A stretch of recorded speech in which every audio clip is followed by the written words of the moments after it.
This meeting to order. Thank you everyone for being here. This is the Community Affairs and Planning meeting of this day, Monday, November 3rd, 2024. 2025, I'll be okay. Yes, I just went back in time. This meeting of the Community Affairs and Planning Committee is being held in a hybrid meeting format with virtual and in-person participation by members of the public, staff, and council. This meeting is also being live streamed and may be viewed online at ajax.ca/LIVE live. A friendly reminder to all participants to please use their microphone, as I'm doing now, at all times for the benefit of those participating in council chambers and joining us remotely. To those making submissions as part of a public meeting, please ensure you sign in using the sheets available at the accessible lectern to preserve rights available to you under the Planning Act or other applicable legislation. I now call this meeting to order. We'd like to start with the land acknowledgement. We'd like to begin this meeting by acknowledging that the land on which we gather is situated within the traditional and treaty territory of the Mississaugas. More specifically, the Mississaugas of Scugog Island First Nation, signatories of the Gunshot Treaty of 1788 and the Williams Treaties of 1923. This land is and will continue to be home to the Indigenous peoples. Let us acknowledge the mistakes and the traumas of the past through authenticity and support truth and reconciliation.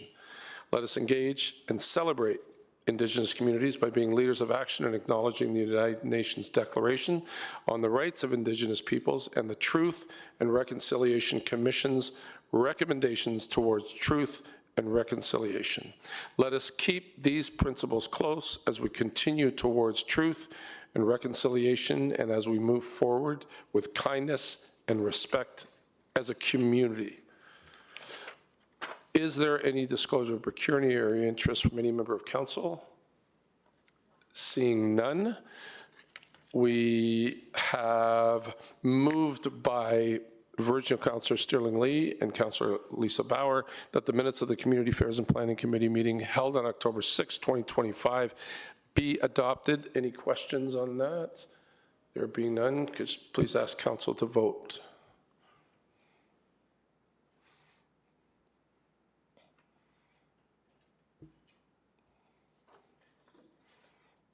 And that carries. Thank you so much. So next we have item number 4, which is a public meeting, item number 4.1, which is an official plan amendment application, zoning bylaw amendment application in First Capital Corporation for 33 Hunt Street. Director Romanowski, you have a presentation? Yeah, thank you, Chair Tyler Morin. I'll turn it over to Lauren Taylor to do the presentation for council. Thank you so much. Lauren, you have the floor. Thank you. Good afternoon to the chair, members of council, staff, as well as members of the public. My name is Lauren Taylor. I am the planner responsible for processing the submitted development applications. My presentation will provide an overview of the site, a summary of the proposal, the land use planning context, and a staff recommendation for the applications. This will serve as a public meeting where residents can address council and town staff about the proposed development. The subject lands are located on the south side of Hunt Street between Harwood Avenue South and Commercial Avenue, municipally known as 33 Hunt Street. The subject lands are currently used as a parking area for the Harwood Plaza, including the existing drive-through area for the Tim Hortons restaurant. The following applications have been submitted to the town by First Capital REIT on behalf of First Capital Ajax Corporation, official plan amendment application OPA 24-A16 and zoning bylaw amendment application Z20/24. The proposed development consists of 856 residential units and 863 square meters of retail area within 3 buildings that are 16, 23, and 30 stories in height. The proposal includes 945 vehicular parking spaces in 4 levels of underground garage, 882 bicycle parking spaces, and 3 loading spaces. The subject lands are designated as Commercial Mixed Use 1 on Schedule E, Downtown Regional Center Land Use, which permits a broad range of uses, including commercial, office, cultural, entertainment, community facilities, and high-density residential uses. The maximum permitted height is 25 stories. The minimum density is a floor space index of 1.25, and there is no maximum density. Area-specific policy 6.11 applies to Harwood Plaza, which permits up to 3 drive-through facilities. The submitted official plan amendment application proposes to increase the maximum building height to 30 stories. Area-specific policy 6.11 would be removed from the subject lands and replaced with a new area-specific policy. The subject lands are currently zoned Downtown Central Area Mixed Use, DCA/MU zone, within the Town of Ajax zoning bylaw 95-2003 as amended, which permits various types of residential and non-residential uses. Exception 58 is a site-specific bylaw which applies to Harwood Plaza for the additional use of drive-throughs and includes specific development standards. The applicant is requesting that the zoning bylaw be amended to establish site-specific development standards to permit the proposed development.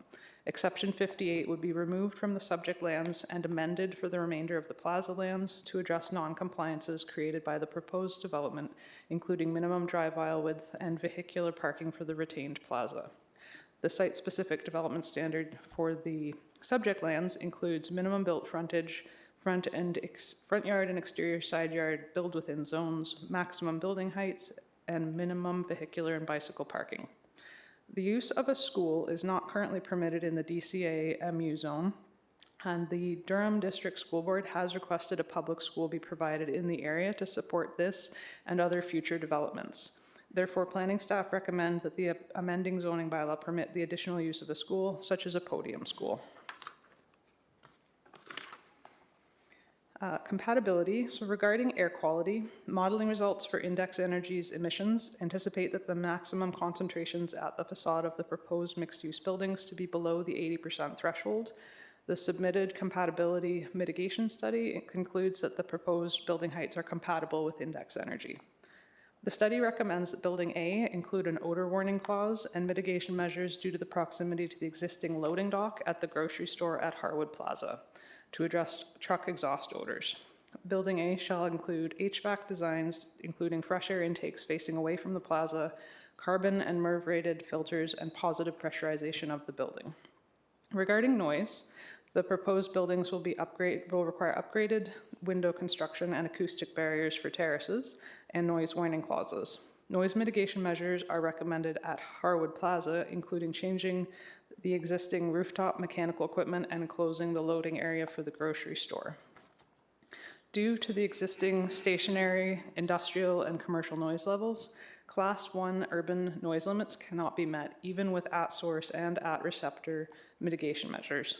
As per the Ministry of Environment, Conservation and Parks noise guidelines, municipalities can approve noise-sensitive land uses in areas of existing stationary noises through the Class 4 area designation. This allows higher levels of noise, up to a maximum of 10 decibels higher than Class 1 noise levels. The Class 4 area designation would ensure the viable future operation of the adjacent existing commercial and employment uses and enable the proposed development of the subject lands with the appropriate noise mitigation measures. Regarding shadows, the submitted shadow study states the proposed development will create shadows for some single detached dwellings along Exeter Road and for communal amenity areas for apartments on Harwood Avenue South and communal amenity areas for the daycare located in the plaza to the north. However, the shadow impacts do not exceed 50% for more than 5 consecutive hourly test times and do not result in average daily shadow coverage greater than 50% for any of the 3 test dates. Therefore, the town's shadow criteria have been met. The listed studies and reports were submitted in support of the development proposal. The submitted material was reviewed by internal departments and external agencies.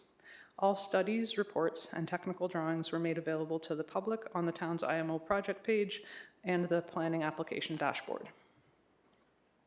Public consultation on February 25th of this year, public notice signage was installed on Commercial Avenue, Hunt Street, Harwood Avenue South, and Bailey Street West.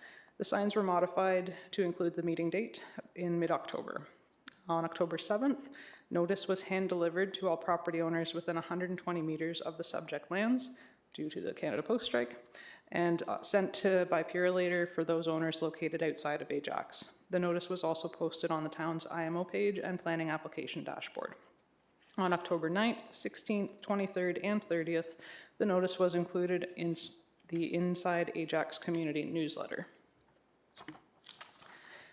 The proposed official plan amendment and zoning bylaw amendment applications have been reviewed against the Provincial Planning Statement 2024, the Regional Official Plan, and the Town's Official Plan. As outlined in the staff report, the proposal is consistent with the Provincial Planning Statement and conforms to regional and town policies.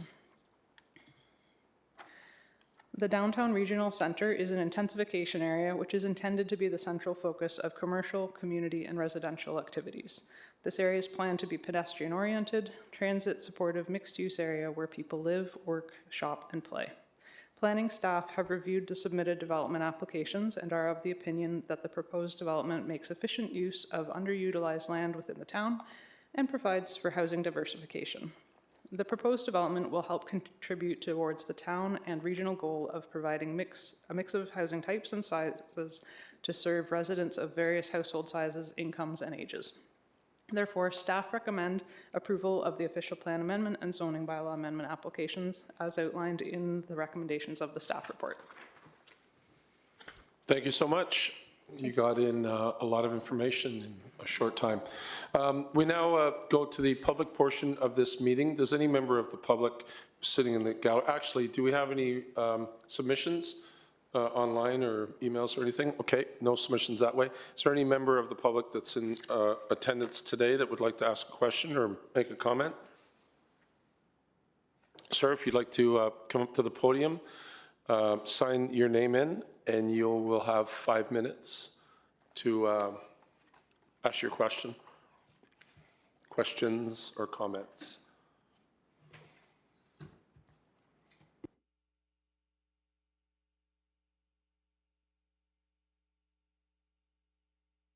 Thank you, sir. Just if you could come to this side and approach, so the microphone should be on right now. And if you could state your name, please. Aaron Law. Hi, Aaron. Thanks for being here. You have the floor. My question is just simply about the traffic. With all these new buildings coming into play, is there any plan on how to deal with the great increase of population and the traffic just getting in and around Ajax, even throughout weekdays during the daytime? Traffic is so heavy, it takes 15, 20 minutes sometimes just to get over to, Kingston Road and beyond in that area. And is any of the new buildings that are being erected, is there any information or percentages of that will be for affordable housing? Okay. Those are your two questions? Okay, Yep. If you want to just stay there, we'll have someone from staff. Could you comment on that a little bit? Thank you. So there's two questions, one on traffic and one on affordable units.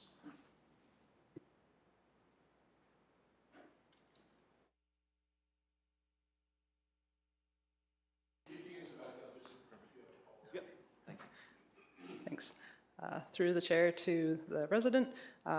So transportation, there have been a traffic impact study prepared and submitted and reviewed as part of the submission, and that information has also gone through the region of Durham. As far as the affordable units, this project does not specifically include any affordable units at this time. Thanks. So, yeah, no, that's fine. Just because I'm the chair, just overall, what we think is that growth pays for growth. So when something like this comes in, roads are widened and curbs are changed, and so we like to think they're addressed, but I don't know if that answered your question. And then the other piece was on the affordable component. Would that be for the proponent, or did you say that? She just answered the question. Okay. We'll then move on. Any other members of the public have any questions? Okay. There being none, so at this time, if the proponent would like to come up and approach the podium.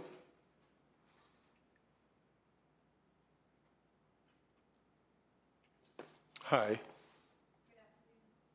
I think your mic is on now, and you have 5 minutes, and welcome to Ajax. Thank you. Good afternoon, Mr. Chair and members of council. My name is Stephanie Quast, and I'm a planning partner with Bousfields, and we are the planning consultant to First Capital, the owners of Harwood Plaza here. We are very pleased to be here today and support staff's recommendation, which seeks to redevelop the northerly portion of the vacant Harwood Plaza site with 3 towers ranging in height from 16 to 30 stories. Over the last couple of years, we have worked closely with staff as well as members of the community.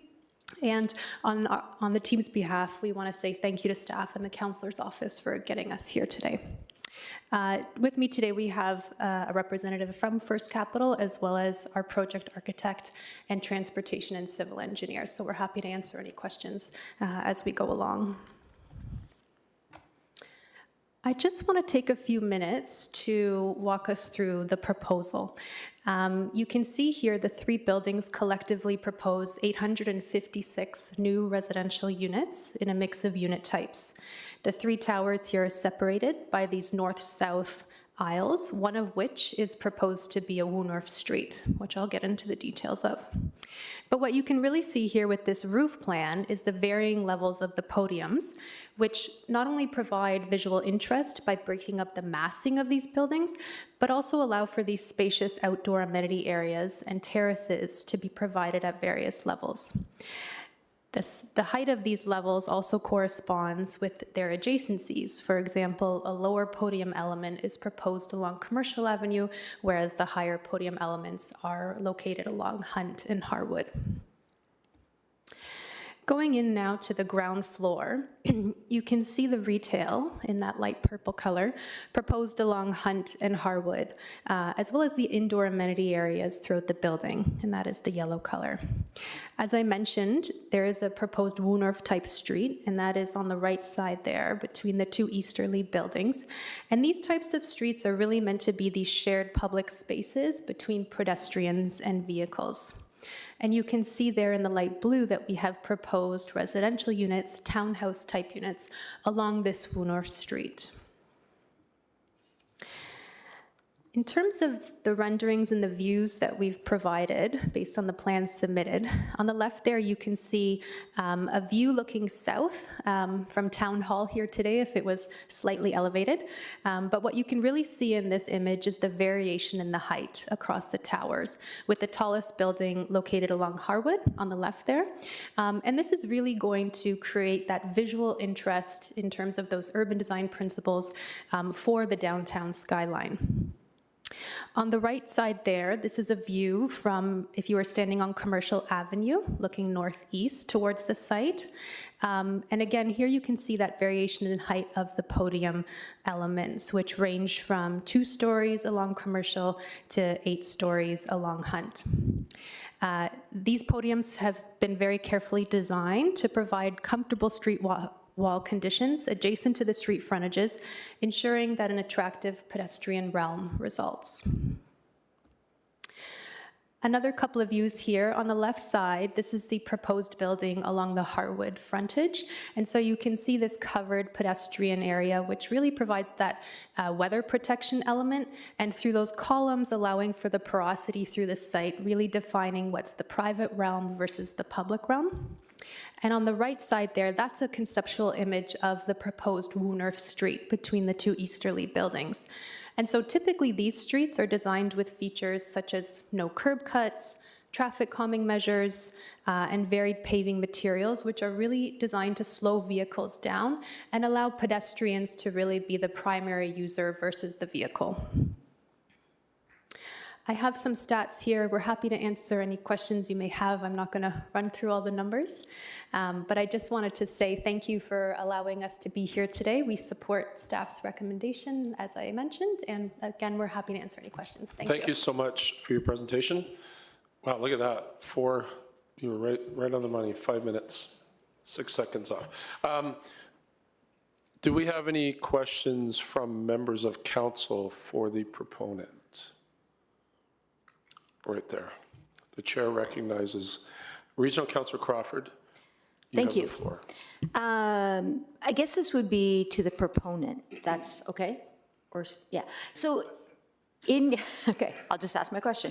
In the presentation, it was mentioned that the school board would like a podium school, which is really, I think, the first time I've heard a request for that.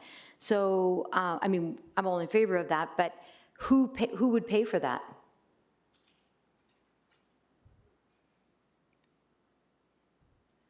Through you, Mr. Chair.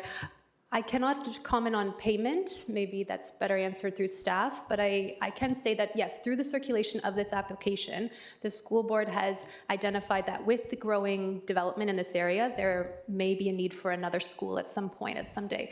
As such, there's no school proposed in this proposal. However, staff, through working with us, have allowed for school to be a permitted use on this site. So as further applications for this property come in, site plan, draft plan, a condo, whatever it is down the road, I believe further discussions with the school board will be had. And if it's decided that they would like a podium school here, the use is permitted, so it would just be a matter of sorting out the mechanics of how to get that on the site. I haven't been a trustee for like almost 20 years. Has the determination of a school changed in the last little while? It used to be you'd have to see 350 kids in a school somewhere in the system before that would trigger a school. So is this been changed for this ask?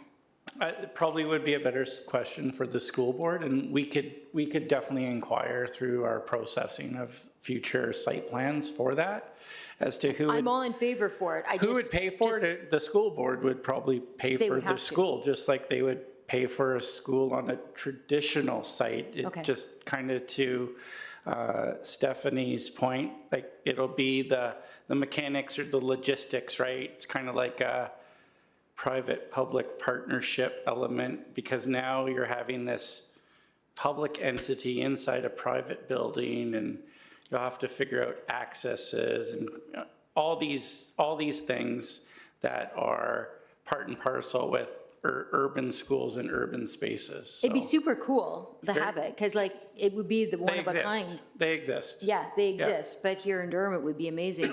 But again, I think that it would probably have to draw from other neighborhoods, correct? Or would it just, I'm sorry, I guess maybe I'm asking futuristic questions that you can't even answer, Probably the right? school board planners would know better. They'll do their projections and demographics and figure out the timing of a school, and if and when a school is needed, and if a building was built, and if it wasn't the first building that had the school, where would kids go? You know, we get all Yeah. those comments through the school board. I imagine they'd go to St. Bees or Falby until a school is built, just because of proximity. That's Okay. typically kind of how we get the comments back from the Yeah, I school realize boards. I'm asking questions that you Yep. really can't answer, but I'm intrigued by the notion that there's a desire to do it, because it's like, we threw out a motion not long ago about even looking at it, so I think it's great. Anything further to your comment, Councillor Crawford? I mean, it's different than the comments we received on previous applications Yeah. that were much larger than this, where the school board asked for acres of land when acres of land weren't available. So I think that's a positive, getting Yeah. those comments from the school board. It shows that they're turning to their minds towards that new way of thinking. Sounds good. Thank you so much. Thank you, Regional Councillor Crawford. Next, we have Councillor Bauer, Lisa Bauer.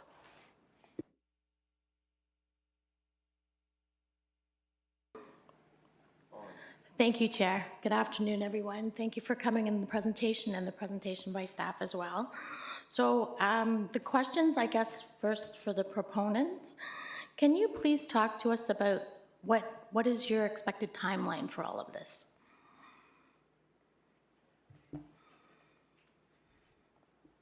Hello there. Through you, Mr. Chair. My name is Joshua Butcher. I'm with First Capital. So we don't have concrete timing for this right now. We've got a couple of lease encumbrances on the property with some tenants that we need to sort out first.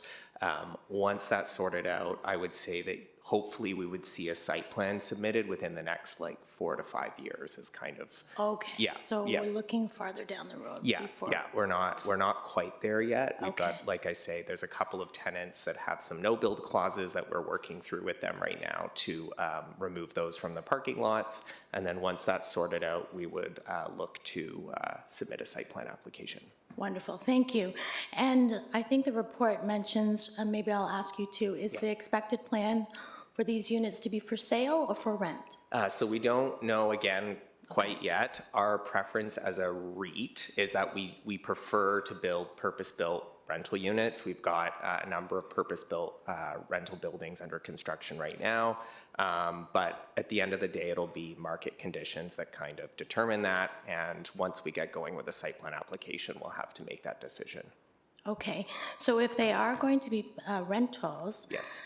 when or has the conversation about affordable units Yeah. happened or will happen? So it hasn't started yet. The changes in kind of the Planning Act from the traditional Section 37 discussions now to that community benefit charge, which doesn't actually get levied until closer to building permit. So we're Right. finding that those discussions happen at the site plan level, and we're totally open to the provision of affordable housing as part of a CBC package that we can discuss with staff at the site plan stage. And it's something that we're doing now in a number of our projects across the GTA, where we're agreeing during the site plan stage to include a handful of units. And that's a discussion that we need to have with staff, and then they're secured for a period of years. That is also discussed with staff. Okay, wonderful, thank you. And that's just to add to a response earlier for the question that the resident had. And then in the report, it did talk about sort of a first come, first serve build constructability for water and sewage capacity. So what is your plan if you're not first to come? So, I mean, I can bring my colleague Daniel up from Civil Go Engineering, but the way that all applications work is that, you know, when you can zone a site, but eventually you have to file a site plan and you have to resubmit all of these Yes. technical reports and studies again. And so if we are too late and there's not enough servicing capacity, then the next discussion is with the region and the municipality about what upgrades need to happen, whether that's going to be paid through development charges or whether that's going to be paid for by our particular development or shared with other developments. It's a discussion that as developers we have to have for every single building in every single municipality. So right. if it's gone when we submit, we'll have to deal with it. Okay, so what we're looking at today may not actually be what we end up getting. Well, I think that, you know, there's servicing upgrades I'm sure that we can do if there is a capacity problem. Okay. Yeah. Okay. And so I know it's quite some time away, but the existing businesses that are on your property Yeah. now will remain open? Yep. And you will have a communication, one of the residents just came and asked Yeah. me about what's the communicate, do these property owners, they will understand, or the business, Yeah. they will understand what's happening and how it will impact their businesses? Yeah, we have like a whole, what we call tenant talk process. So we communicate with all of our tenants as things move forward. As I believe most people are well aware, there's no actual commercial uses on the portion of the property that we're Right. proposing to redevelop. The only impacted tenant would be the Tim Hortons drive-through, which we are well aware of. Yes. And we will have to work with them and staff to do a site plan amendment so that we can reconfigure that drive-through in a slightly different direction. But that's something that we know that we'll have to work through before development proceeds here. Yeah. And do you expect that after this development is completed, that those stores, particularly the Food Basics, will remain there? Yeah, there's no reason to believe that they would go. And frankly, you know, we're a retail grocery anchored first company. So, you know, we want to keep grocery stores on our property. And, you know, the residents that would ultimately live here would only continue to drive the traffic at that store. Awesome, thank you. And I just wanted to comment on the breakdown of units in the building. And I noticed that there are several plan for 2 plus den, and Yeah. 3. Yeah. Which means we're thinking about families. Thank you for that. I appreciate that. I think those are all my questions for you. Okay, great. Thank you very much. You're And I do remember meeting with all of you back in winter, so thank you. But I did want to ask Ms. Taylor a question to just explain to me the area for noise. And that's part of, so would that also impact, you know, we have the Pat Bailey Square, we have Exeter, like we have other buildings in our downtown area. Are those all Area 4 zones as well? Thank you for the question. Through the chair to Councillor Bauer. No, Area 4 designations are very specific to a specific property. This will actually be the third Area 4 designation in the town of Ajax. There are 2 existing ones that have been approved by council. One is built and one has been proposed but not constructed yet. So it would only apply to this particular land. If other applications came in the future that that met the required criteria, because there is specific criteria to meet for Class 4 designation.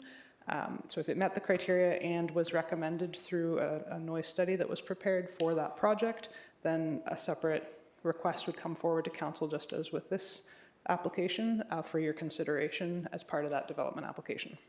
Okay, so do I understand that what that means for the residents who will live in those buildings is the construction is different, so they have, you know, thicker windows, or I don't know the lingo, but the design is so that the sound is buffered?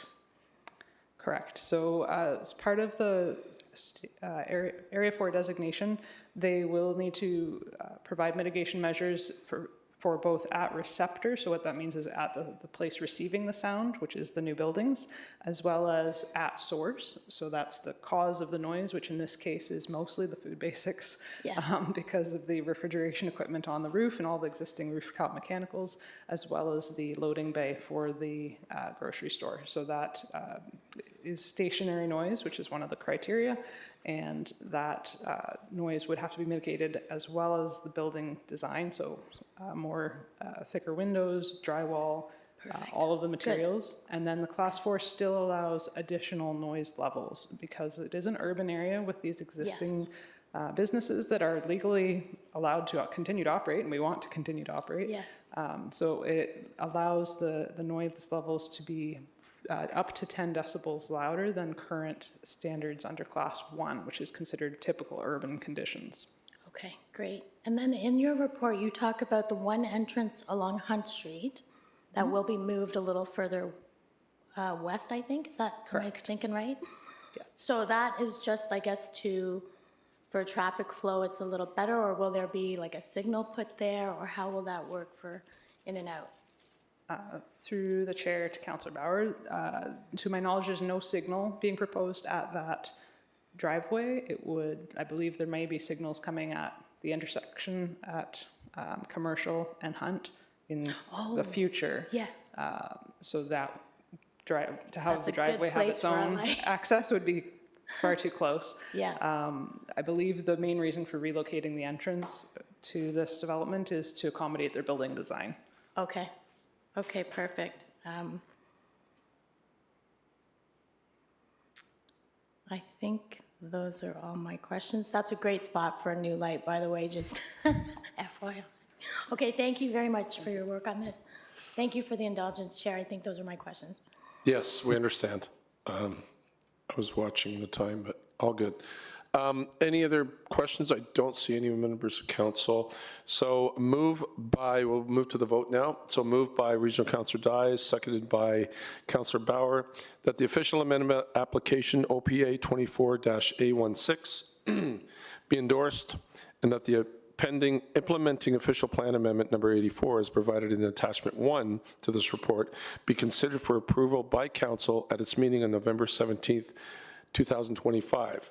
That zoning bylaw amendment application Z 2024 be endorsed, and that the implementing zoning bylaws provided in attachment 2 to this report be considered for approval by council at its meeting on November 17th, 2025.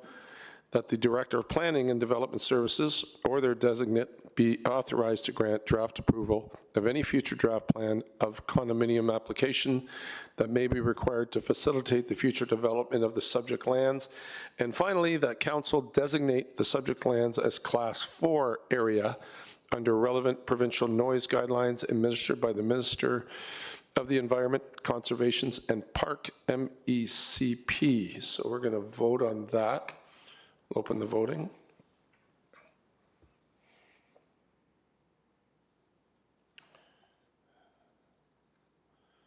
Okay, and that passes. Thank you so much.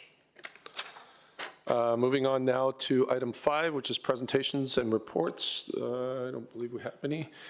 And moved by Councillor Bauer and seconded by Councillor Henry that the November 3rd, 2025 meeting of the Community Affairs and Planning Committee be adjourned.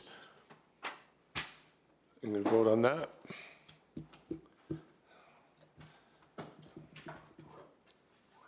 And that carries. Thank you very much, everyone. Have a great afternoon.